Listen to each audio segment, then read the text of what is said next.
नमस्कार दोस्तों, स्वागत है आपके अपने चैनल जन। आज एसआईआर को लेकर एक बड़ा अपडेट आया है और कई लोगों के लिए यह बड़ी खुशखबरी साबित हो सकती है। दोस्तों, आपको पता ही होगा, अभी के समय देश के 12 राज्यों में एसआईआर का काम चल रहा है और बीएलओ घर घर एसआईआर फॉर्म बांट रहे हैं।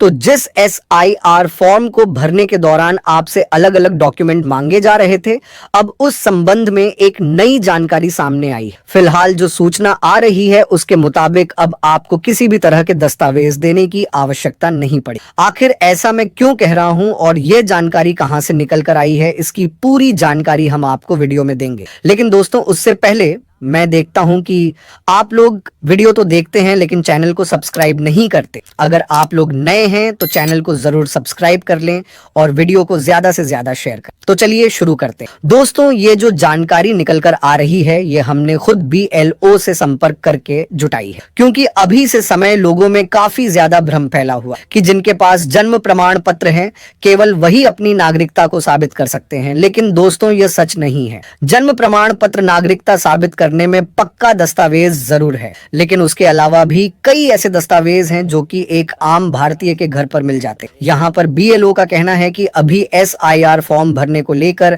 आम जनता काफी परेशान है, क्योंकि लोग समझ नहीं पा रहे थे कि कौन सा दस्तावेज देना है ताकि नागरिकता भी साबित हो जाए और वोटर लिस्ट से नाम भी न कटे। पहले कई तरह की सूचनाएं सामने आई थी कि जिनका नाम 2003 की सूची में है उन्हें कोई दस्तावेज नहीं देना होगा, लेकिन जिनका नाम नहीं है उन्हें 11 प्रकार के दस्तावेजों में से कोई न कोई प्रस्तुत करना पड़े। हालांकि अभी जो अपडेट निकल कर आया है उसके अनुसार अब किसी भी व्यक्ति को कोई दस्तावेज देने की जरूरत नहीं पड़ेगी, चाहे उसके पास कोई प्रमाण पत्र बना हुआ हो या नहीं बना हो। लेकिन यह बात जरूर ध्यान रखें कि एसआईआर का फॉर्म भरना अनिवार्य है। अगर आपने फॉर्म ही नहीं भरा तो समस्या जरूर आएगी। लेकिन नागरिकता से जुड़े दस्तावेजों को लेकर फिलहाल एक राहत भरी खबर आ चुकी और आप इस बात को लेकर निश्चिंत हो सकते हैं कि अब कागजों के लिए इधर उधर भागदौड़ करने की आवश्यकता नहीं है। चलिए अब जानते हैं कि पहले जो समस्या थी वह कैसे सुलझी है। सबसे पहले समझ लीजिए कि बीएलओ होता क्या है। बीएलओ यानी बूथ लेवल ऑफिसर।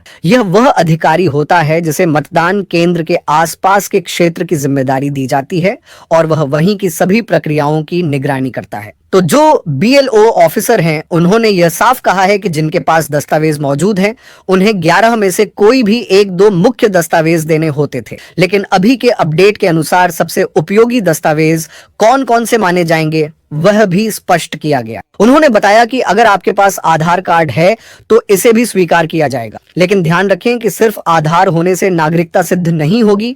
इसके साथ आपके पास और भी कुछ दस्तावेज होने चाहिए, क्योंकि ताजा अपडेट के अनुसार सुप्रीम कोर्ट ने इसे 12वें नंबर पर रखा है। इसके बाद पहचान पत्र जैसे वोटर कार्ड भी मान्य रहेंगे। तीसरे नंबर पर बैंक खाता आता है, यानी अगर आपके पास किसी भी बैंक का खाता है तो उसकी डिटेल भी दी जा सकती है। चौथे नंबर पर मूल निवास प्रमाण पत्र यानी रेजिडेंशियल सर्टिफिकेट आता है, जिसे भी लगाया जा सकता है।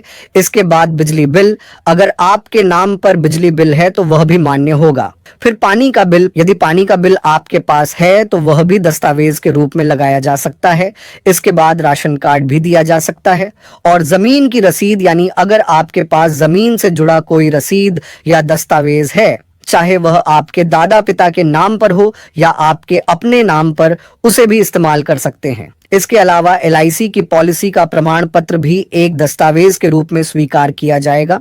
इसके बाद वे बताते हैं कि अगर आपके पास मैट्रिक, इंटर, किसी भी प्रकार का डिग्री या डिप्लोमा सर्टिफिकेट है जो भारत में जारी हुआ हो तो आप उसे भी दस्तावेज के रूप में लगा सकते हैं। आगे कहा गया है कि यदि सरकार की ओर से आपको कोई जमीन पट्टे, आवास या किसी भी रूप में आवंटित की गई है तो उसका रसीद भी जमा किया जा सकता है। इनमें से अगर आपके पास 4 से 5 दस्तावेज हैं तो यह आपकी नागरिकता सिद्ध कर सकते हैं और आमतौर पर भी Aadhaar card, ration card, voter card, बिजली पानी का बिल जैसे दस्तावेज हर घर में मिल जाते हैं। दोस्तों, यह सारी बातें मैं अपनी तरफ से नहीं कह रहा, बल्कि जो बीएलओ हैं यह उन्हीं की दी हुई जानकारी है। हमने उनसे विस्तार से चर्चा की क्योंकि आम जनता डॉक्यूमेंट को लेकर काफी भ्रमित है। चूंकि वे विभाग में काम कर रहे हैं, उन्हें जमीनी स्तर पर पूरी जानकारी होती है कि वहां क्या दबाव है, किस तरह प्रक्रिया पूरी की जा रही है। उनका कहना है कि 11 प्रकार के दस्तावेज बताए गए थे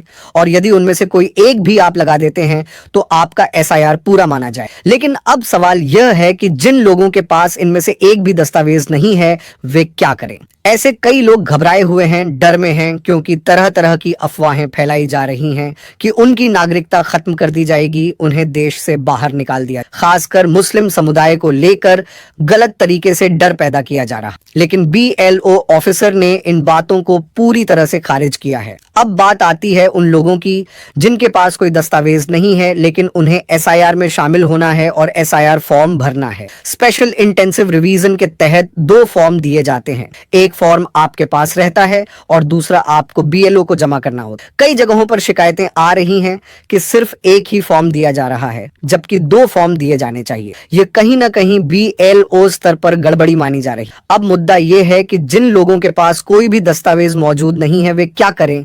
ऐसे व्यक्तियों के लिए बीएलओ ऑफिसर ने बताया है कि उन्हें चेयरमैन या वार्ड मेंबर से एक लिखित प्रमाण लेना होगा। इसके लिए 10 या 100 रुपए के स्टैंप पेपर पर एक घोषणा लिखवानी होगी कि आप उसी क्षेत्र के निवासी हैं। जब वह प्रमाण पत्र बनकर उस पर हस्ताक्षर हो जाए तो इसके बाद आपको किसी अतिरिक्त वेरिफिकेशन या किसी अन्य दस्तावेज की आवश्यकता नहीं रहेगी। इवन अगर आपका नाम 2002 या 2003 की सूची में नहीं था तब भी कोई समस्या नहीं आएगी। इसलिए उम्मीद है कि आप इस जानकारी को समझ गए होंगे। जिनके पास दस्तावेज हैं वे 11 में से कोई भी लगा सकते हैं और जिनके पास कोई कागजात नहीं है उनका समाधान भी स्पष्ट कर दिया गया है। और दोस्तों आपसे निवेदन है कि यदि आपने अभी तक चैनल को सब्सक्राइब नहीं किया है तो इसे सब्सक्राइब कर लें और बेल आइकन दबा दें ताकि आपको हर जरूरी अपडेट समय पर मिलता रहे। वीडियो को लाइक, कमेंट और शेयर करना न भूलें। हमारे चैनल से जुड़े रहने के लिए आपका धन्यवाद।